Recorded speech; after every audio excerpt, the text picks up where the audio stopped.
Damos comienzo a un nuevo comentario bíblico expositivo. Servidores de Dios. Quien te habla es Manuel Cornejo. En esta ocasión estaré compartiendo sobre el libro de Génesis, capítulo 38 y los versículos 12 al 18, donde dice: Pasaron muchos días y murió la hija de Súa, mujer de Judá. Después Judá se consoló y subía a los trasquiladores de sus ovejas a Timmat, él y su amigo Hira, él adulamita. Y fue dado aviso a Tamar, diciendo: He aquí tu suegro sube a Timar a trasquilar sus ovejas. Entonces se quitó ella los vestidos de su viudedez y se cubrió con un velo, y se arrebozó y se puso a la entrada de Enaim, junto al camino de Tinar, porque veía que había crecido Cela, y ella no era dada a él por mujer. Y la vio Judá, y la tuvo por ramera, porque ella había cubierto su rostro, y se apartó del camino hacia ella y le dijo: Déjame ahora llegarme a ti, pues no sabía que era su nuera. Y ella dijo: ¿Qué me darás por llegarte a mí? Él respondió: Yo te enviaré del ganado un cabrito de las cabras. Y ella dijo: Dame una prenda hasta que lo envíes. Entonces Judá dijo: ¿Qué prenda te daré? Ella respondió: Tu sello, tu cordón y tu báculo que tienes en la mano. Y él se los dio y se llegó a ella, y ella concibió de él. El texto dice que pasaron muchos días y Judá enviudó. Note que llama aquí la atención que no se mencionase el nombre de su esposa, ya que solamente se dice que era hija de Súa. Quizá esa omisión se debe a que era una mujer cananea, como señala Génesis capítulo 38 y los versículos 2 y 3. Como puede observarse, la familia de Judá fue afectada por la muerte, ya que primeramente murió luego Onán y ahora la esposa de Judá. Después de guardar el luto de rigor, Judá fue a la ciudad de Timat, donde se celebraba la fiesta relacionada con el trasquilar de las ovejas. Y fue en esa ocasión que Judá cometió el pecado con su nuera Tamar. También debe de recordarse que Judá consideraba que Tamar estaba afectada por algún tipo de maldición, y el resultado de esa creencia se pone bien de manifiesto en este pasaje, ya que esa suposición, digna de un cananeo pagano, en vez de un miembro de la nación de Jehová, conduce a incrementar los errores de Judá. Sobre esto, Kitne comenta lo siguiente cuando dice que Tamar estaba totalmente preocupada con su derecho como matriarca del linaje mayor de Judá. La última frase del versículo 24 dice: Sácala y sea quemada. Nótese cómo muestra el riesgo en que se había sometido la admisión de Judá en el versículo 26. Reconoce la justicia que él pasó desesperado de Tamar. Demostró algo de un espíritu indomable de una Esther, una Jabel o una Zilpa. Pero el texto, fiel a su práctica, no hace ningún comentario respecto a la moral de su acto. Fin del comentario.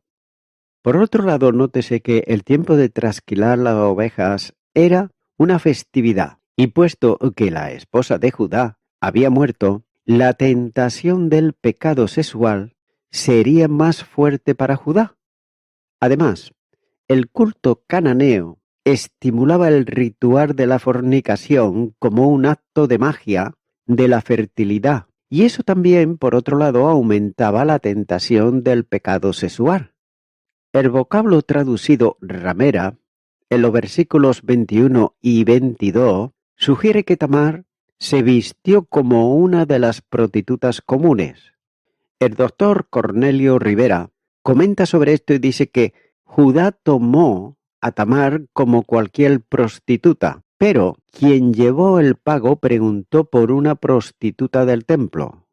La respuesta que recibió fue correcta, ya que no había habido una que que es posible que alguien hubiera visto a una zonot.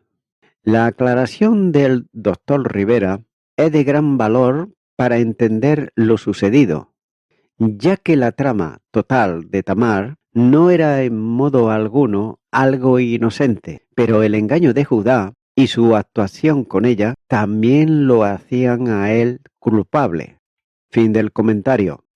También hay quien comenta que ella, Tamar, hizo cálculos y lo hizo porque parece ser que tenía un 1% de posibilidades de tener éxito, pero eso para ella era suficiente. Al parecer, había decidido tener descendencia si podía, y si su suegro le había puesto obstáculo, ella le pagaría con la misma moneda. Por tanto, no se le podía acusar de simple deseo sexual. Por otro lado, también su actuación distaba mucho de ser inocente. Así podemos observar que la intriga de Tamar ha desconcertado a muchos estudiosos de las Escrituras, pero hay que tener en cuenta la clase del mundo en que vivía, que era el mismo en el que Judá se encontraba después del matrimonio con la mujer cananea. De modo que no es difícil ver el poder corrompedor que pesaba sobre la simiente real. Los profetas hablan claramente acerca del poder del maligno sobre la nación de Israel durante generaciones, como por ejemplo señala Oseas, capítulo 4 y versículo 14. Y aquí puede verse una clara advertencia a los santos de Dios acerca del peligro de unirse en yugo desigual con los infieles, como señala la segunda carta a los Corintios, capítulo 6, los versículos 14 al 16. Por tanto, lo que Tamar planeó que sucediera, sucedió. Y el que era cabeza del linaje real no parece salir bien parado de ese incidente. Judá parecía estar totalmente familiarizado con el regateo, acostumbrado entre una ramera y un cliente, y sabía, al parecer, el precio de aquella actividad. Y también Tamar era lo suficientemente astuta para pedir alguna garantía de que el trato culminaría, de modo que consiguió de Judá alguna evidencia incriminatoria que usaría posteriormente. Por ejemplo, el sello, el cordón y el básculo de Judá. Note que el sello era un pequeño cilindro adornado, hecho de piedra o hecho de metal, que era usado alrededor del cuello y era la insignia de un hombre prominente. Por otro lado, el básculo era un símbolo de autoridad, como también señala el libro de Números, capítulo 17, versículo 10 y Salmo 110, versículo 2, donde se traduce como vara, y también tenía un uso práctico. Además, en la parte superior tenía incrustada la señal del propietario. Judá selló un trato con Tamar, durmió con ella y quedó embarazada. El texto dice, y se llegó a ella y ella concibió de él. Versículo 18. Continuará con el versículo 19, donde dice, luego se levantó y se fue, y se quitó el velo de sobre sí, y se vistió las ropas de su viudez. Habiendo conseguido su propósito, Tamar intentó regresar a su vida cotidiana, ya que dice que se quitó sus vestimentas de ramera y se puso la ropa de su viudez. Por supuesto, Judá no sabía que sobre él pesaba la carga de haber dejado embarazada a su propia nuera. Continúa ahora con los versículos 20 al 23, donde dice, y Judá envió el cabrito de las cabras por medio de su amigo Adulamita, para que éste recibiera la prenda de la mujer, pero no la halló. Y preguntó a los hombres de aquel lugar diciendo, ¿dónde está la ramera de Emaín junto al camino? Y ellos le dijeron, no he estado aquí ramera alguna. Entonces él se volvió a Judá y dijo, no la he hallado. Y también los hombres del lugar dijeron, aquí no ha estado ramera. Y Judá dijo, tómeselo para sí, para que no seamos menospreciados. He aquí, yo he enviado este cabrito y tú no lo hallates. Note cómo Judá, él intentó pagar su deuda, aunque escogió hacerlo por medio de un amigo cananeo, pero Tamar no pudo ser hallada por ningún sitio. Es más, la gente de aquel lugar respondió que nunca hubo ramera del templo en aquel lugar. Y finalmente Judá se dio por vencido y dijo, tómaselo para sí, para que no seamos menospreciados. He aquí, yo he enviado este cabrito y tú no la hallates. Versículo 23. La expresión para que no seamos menospreciados significa para que no seamos causa de risa. Judá temía que la gente se burlase de él, siendo como era una persona importante, ya que una prostituta había huido con sus objetos de valor y eso dañaría la reputación de Judá. Pero solamente 3 meses después Judá sería ridiculizado al saberse que la supuesta prostituta era Tamar su nuera, quien había logrado su propósito y había tomado venganza de su suegro. Judá tuvo que reconocer su pecado y el hecho de que Tamar era más justa que él. Continúo ahora con los versículos 24 al 26, donde dice, sucedió que al cabo de unos 3 meses fue dado aviso a Judá diciendo, Tamar, tu nuera ha fornicado, y ciertamente está encinta a causa de las fornicaciones. Y Judá dijo, sacadla, y sea quemada. Pero ella, cuando la sacaban, envió a decir a su suegro, del varón, cuyas son estas cosas, estoy encinta. También dijo, mira ahora de quién son estas cosas, el sello, el cordón y el báculo. Entonces Judá la reconoció y dijo, más justa es que yo, por cuanto no la he dado a Sela mi hijo y nunca más la conoció. Como cabeza de la familia, Judá era totalmente responsable de todo lo que esa posición implicaba. Eso incluía su antigua nuera, es decir, Tamar. Cuando se le informó que Tamar estaba embarazada, Judá reaccionó de manera violenta. Sus palabras note que fueron sacadla y sea quemada. La ley de Moisés ordenaba ese severo castigo para la hija de un sacerdote que hubiese cometido fornicación, como así señala Levíticos, capítulo 21, versículo 9, y Deuteronomio, capítulo 22, y los versículos 20 al 24. Note que el castigo común para esos casos era la lapidación. Tamar estaba ella ya preparada para lo que podía ocurrir. Parece creer que, aunque Judá ha sido engañoso e injusto con ella, hará lo que es correcto en esa situación, ya que envió las prendas que Judá le había dejado como garantía con la declaración de que el dueño de aquellos artículos era el padre de su hijo.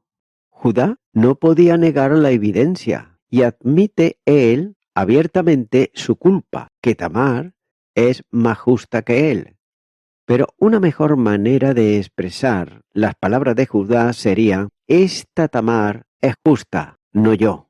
O ella está más en lo correcto que yo, como también señala el primer libro de Samuel, capítulo 24, versículo 17. La confesión de Judá es una de las muchas pruebas de la absoluta verdad y candidez de la Biblia, ya que si la Biblia fuese un libro meramente humano, no registraría un episodio como el de Génesis 38.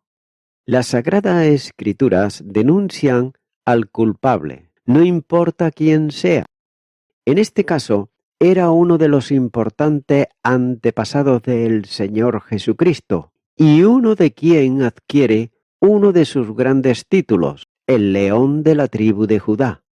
Continuará con los versículos 27 al 30, donde dice: Y aconteció que al tiempo de dar a luz, he aquí, había gemelos en su seno. Sucedió que cuando daba a luz, que sacó la mano el uno, y la partera tomó y ató a su mano un hilo de grana, diciendo: Este salió primero.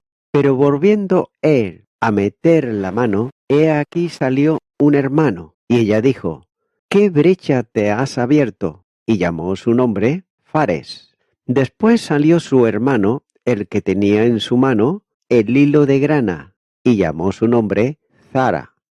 El trozo final de este capítulo describe el nacimiento de los hijos de Tamar, algo que será de gran importancia para los descendientes de Judá. Nótese que en la situación que rodea el nacimiento de estos gemelos trae a la mente el nacimiento de Jacob y Esaú. Al igual que con los hijos de Isaac, puede haber un conflicto entre los hijos de Judá antes de su nacimiento. Y el capítulo concluye con los nombres dados a los gemelos. El uno es Fares o Perech, que significa ruptura o brecha, debido a la ruptura que hizo para sí mismo al nacer. El otro fue nombrado Zara, que significa brillo o resplandor, aunque no hay certeza alguna respecto a este último significado. Según la genealogía del Mesías que aparece en Mateo capítulo 1 y los versículos 1 al 16, Fares o Parés es quien proporciona el linaje que conduce a David, como señala el libro de Ruth, capítulo 4, los versículos 18 al 22, y a la postre, al Señor Jesucristo. Y voy concluyendo con esto.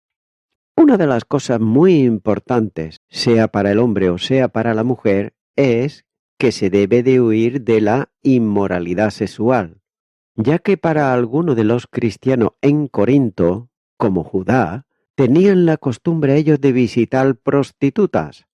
Ellos habían caído presa de la creencia errónea de que debido a que Jesús le había dado libertad de sus pecados, ellos eran libres de ir y cometer más, o que el pecado ya no podía tocarlos. Y es por esta razón que Pablo les corrige diciendo que deben de huir de los pecados sexuales, porque esos pecados se cometen con el cuerpo humano, y ese cuerpo es templo del Espíritu Santo. Amigo y amiga oyente, yo no sé si tú tienes ese problema, o quizás otro, pero el problema de la prostitución, sea para el hombre o sea para la mujer, déjame decirte que Cristo, Él, puede y quiere librarte de la prostitución, de la fornicación, que solamente van a traer a tu vida desgracia y quizás cosas peores. Es por eso que el Señor desea ayudarte y Él lo quiere hacer desde dentro de tu corazón. Para ello tú le debes de invitar a que venga a tu vida, que venga a tu corazón, para que así Él pueda liberarte, fortalecerte, darte salvación, darte vida eterna, guiarte en esta vida, para que seas una persona conforme a la voluntad de Dios. Por tanto, yo te animo, mi amigo, mi amiga oyente, en esta hora, a que tú puedas hacer una oración de fe.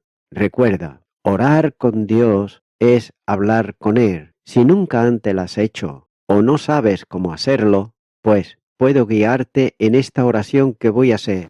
Muy cortita, pero muy sincera. Ora conmigo y di: Señor Jesucristo, te confieso que soy una persona que he practicado la prostitución, la fornicación, el adulterio y tantos pensamientos y tantas cosas malas que me han traído preocupaciones, desasosiegos y desgracias.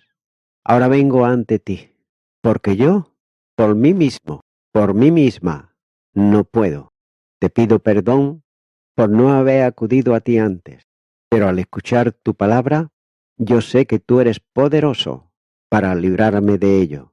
Te pido perdón por todos mis pecados. Me arrepiento de ellos y te recibo como mi Salvador. En tu nombre. Amén.